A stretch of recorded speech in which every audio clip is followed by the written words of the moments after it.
Welcome to Nyiragongo Volcano in the Democratic Republic of the Congo. We're at about 4,000 meters, standing on the crater's edge.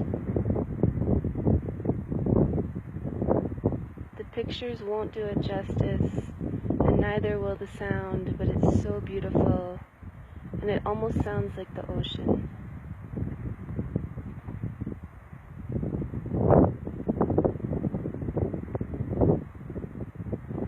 You can see the crater's edge.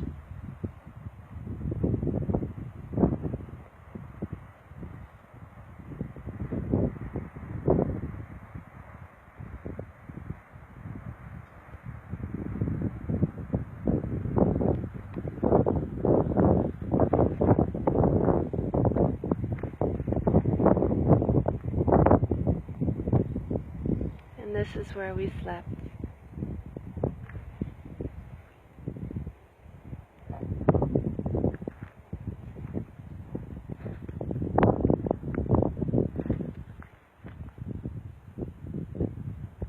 Overlooking Rwanda and the town of Goma in the Democratic Republic of the Congo.